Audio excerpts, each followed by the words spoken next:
Келесі кезекте Сайырова Айзаттың орындауында той бастараны қабыл алыңыздар. Той бастайын ендеше, той бастайын жарандар, ой бастағаны серкеде, ой бастайын жарандар. Тойға келген ағайын, жамағаттар томдар, тойға келгеде, ой тастайын жарандар. Құтты болсын тойларың, мықты болсын ойларың. Қандай бақыт қошқан бойларың, жауқазындай жайнаңдар, сандуғаштай сайраңдар. Алғаласып тойларың, тамашаға тоймаңдар.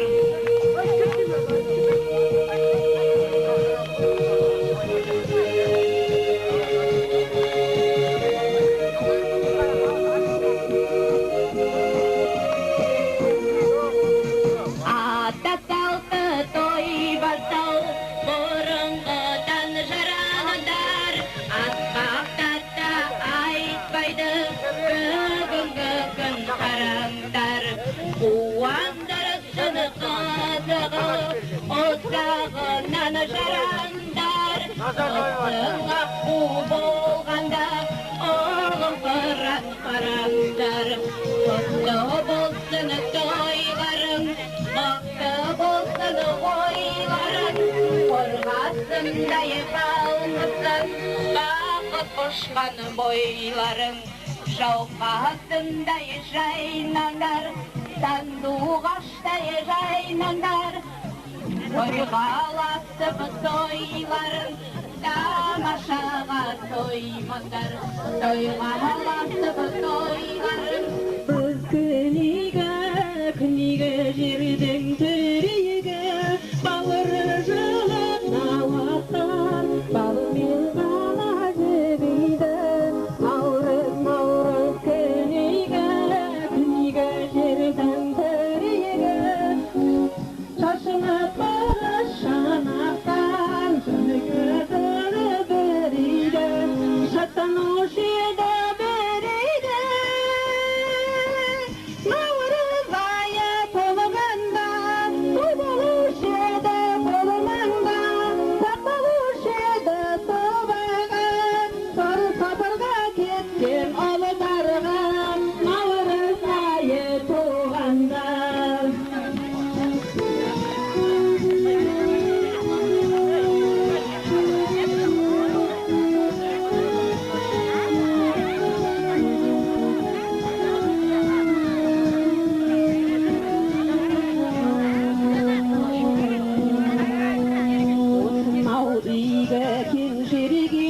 Наурыз айы келгенде, көрмегендерде арманда, көргендерде арманда. Наурыз тойы келгенде, көрмегендерде арманда, арманда оны көргенде, наурыз айы келгенде. Наурыз айы келгенде, наурыз айы туғанда, той болушы еді қолымаңда, сақталушы еді собаға, сапарға кеткен ұлдарға, наурыз айы туғанда. Наурыз айы туғанда, той болушы еді қолымаңда, сақталушы еді собаға, сапарға кеткен ұлдарға, наурыз айы туғанда.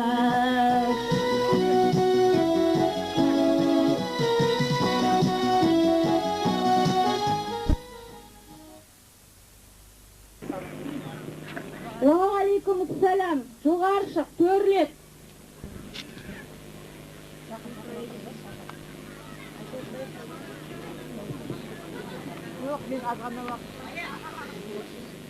Жоқ, мен аз ғана уақытқа бұйымтайымды айтайын деп келдім. Көте Үйде отыра келген әйелдің 30 ауыз сөзі бар деген. Бұйымтайыңды айта отыр. Қандай шаруамен келдің?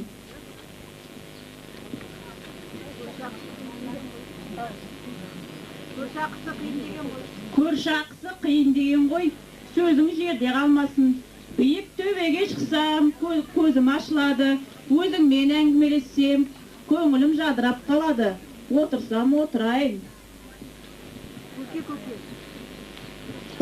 Көке, үлкендердің сөздерін жазып қойған хатпен теңдеп өзіңіз айтушы едіңіз ғой. Рұқсат етіңіз, біз де тыңдайық. Кісі болар баланың кісіменен ісі бар деген ғой бабаларым. Балаларым да сөздің мәнісін оқып қалыпты. Жақсы бала қонаққа үйір, жақсы тай атқа үйір дегендей. Балаларыңды әңгіме тыңдасын. Әке көрген оқ жонар, шеше көрген том пішер дегендей бар білігімізді үйретеміз ғой. Бала тәрбиесі бесіктен емес пе? Айран сұрай келіп, ытсыңды жасырма деген бар. Сұраған алады, іздеген табады. Қандай шаруамен келдің? Алыстағы ағайыннан жақындағы көршің артық деген ғой. Өздерің ерулікке шақырғалы туыстай болып кеттік емес пе? Рас, ағайын бар болсаң, көре алмайды, жоқ болсаң, бере алмайды. Көшкен елдің көмеші бар болса, еру елдің ерулігі бар дегендей, ерулік беру, көршімен тату сыйластықта болу ата дәстүріміз ғой. Ауылда болса ауызға тиеді, елде болса ерінге тиеді. Көке, ерулік деген не? Ерулік деген балам, жаңадан көшіп келген отбасын көршілері қонаққа шақырып дастарханнан берілетін дәм. Дастархан басында олар бір-бірімен танысады. Ерулік жаңадан көшіп келген кісілердің ауыл аймақпен танысуына, сол жердің қыры мен сырын білуіне көп көмегін тигізеді.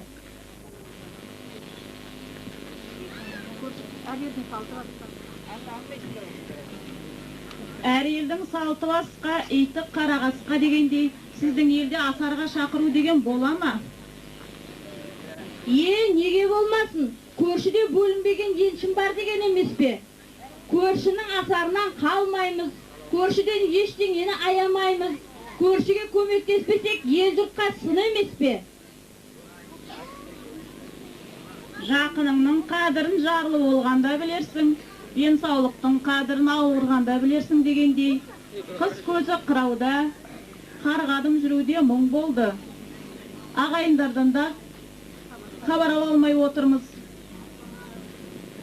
Ел іші алтын бесік, анау-мынау тарыққаныңды білдіртпес.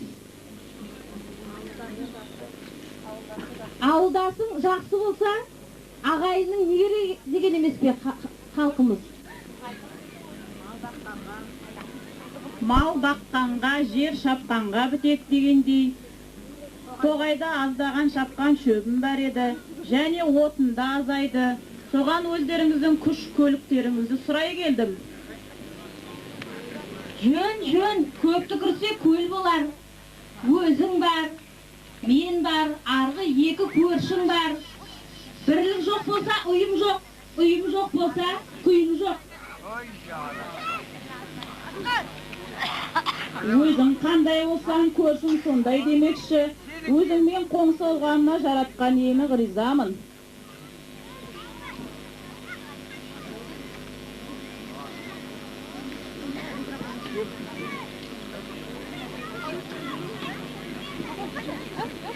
Үй менікі демеңіз, үй сыртында адам бар демекші. Біреулер келе жатқан сияқты. Қонақ келсе есікке жүгіріп шық, кешікпе, балаларын қараңдаршы, кім келеді екен?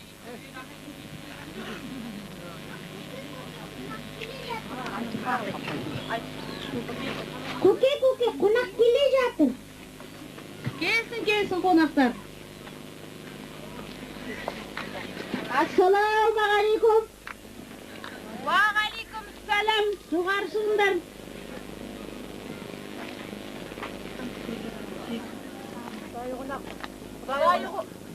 Құдай қонақпыз. Қонақ болсаңдар жоғары шығыңдар, төріміз даяр.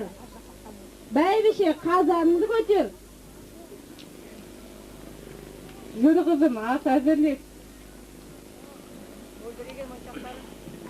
Мөлдіреген моншақтарың бар екен, қайырлы иесі. Қыз өссе елдің көркі деуші еді, үкілеген гүлдерін көркейе берсін. Маңның жүзін білгенше, бірдің атын біл деген. Жөндеріңді айта отырыңдар. Менің мүскін Жақанбек, мына інімнің аты Бағдаулет. Ембіден Жамбылға қарай нағашыларымызға бара жатырмыз. Бармасаң, келмесең жат боларсың. Араласып тұрғанға не жетсін? Атың барда ел таны желіп жүріп, атың барда ел таны беріп жүріп деген. Жас кезінде мына балаға нағашыларының атаған бәсіресі бар еді, соны алып келуге бара жатырмыз. Жиен ел болмас, желке ас болмас дегендей, нағашыларым Жамбылдікі болса, бізге де бөтен емес екенсіңдер. Ой нағашеке, жиенің елі болады, малды болса, желкеде ас болады, майлы болса. Көке, бәсіре деген не? Балам, көкеңнің орнына мен жауап берейін. Сөзімді біреу сөйлесе, аузын қышып барама деген. Балам, тыңдай ғой көршіні. Жас балаға атасы, нағашылары сүндет тойына немесе басқа да тойларға арнап мал атайды. Осыны бәсіре дейді балам. Бұл малдарды ерекше күтімге алып баққан. Өйткені бұл малға бәсіре иесінің тақымы ең бірінші тиюі керек. Бәсірені сойуға, сатуға болмайды балам. Біліп айтқан сөзге құн жетпейді, тауып айтқан сөзге шың жетпейді. Өзің білмесең білгеннен үйрен, үйренгеннен ештеңен кетпейді балам.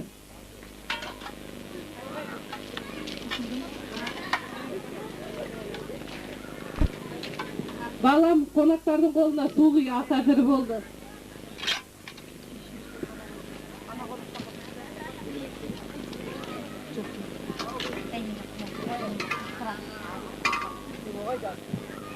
Құрдасыңа қуаныш бол, жылағанға жұбаныш бол, ар алдында биік бол, ан алдында аласа бол балам, бақытты бол.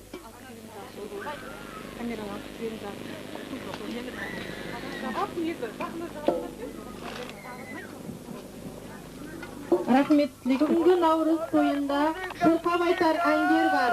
Елжіретер көңілді, мың бір алған билер бар дегендей, келесі кезекті бишілер тобына береміз. Қабыл алыңыздар.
тапсырманы орындайтын Үркімбаева Рита.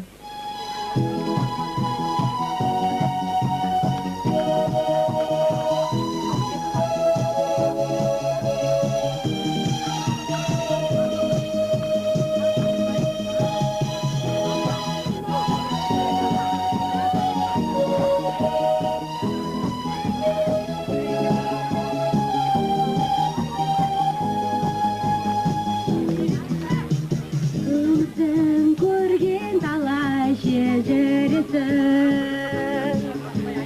дәстүрін ұмыт қылған кешір мені.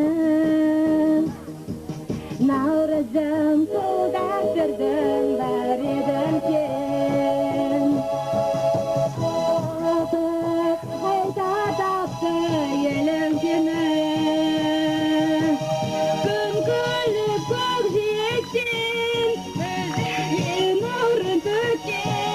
жылатып шуағымен наурыз көктем. Көрінді бір биіктен, бір жылға біздер күткен. Сездің ғой көрімізге наурыз көктем.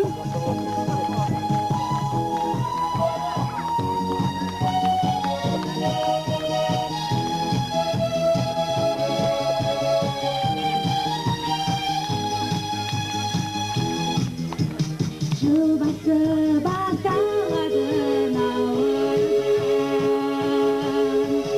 жер беті нұрлан. Наурызды тойлайықшы тебірентіп, әнімді арнайыншы бүгін саған. Күн көйліп көкжиектен көздерге нұрын төккен, сенің ғой төрімізге наурыз көктем. Көрінді бір биіктен, асыға біздер күткен, сенің ғой төрімізге наурыз көктем.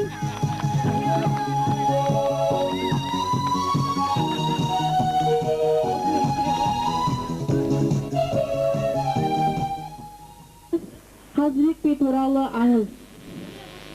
Талай жазықсыз жандарды мал мүлкімен айдап әкетіпті. Оларды ұрыс кезсіз бейбіт жолмен қайтарып алуды қазақтың хан сұлтандары ақылдаса келе, жоңғарларға елші жібермек болады. Ат жалын тартып мінуге жарап қалған Қазыбек деген баласын елшілер тобы қосып жібермек ниетпен Келдібек би баласын шақырып алып былай деген екен. Қазыбек, ау Қазыбек, бермен келші, мен қасыма сөзін тыңдап көрші.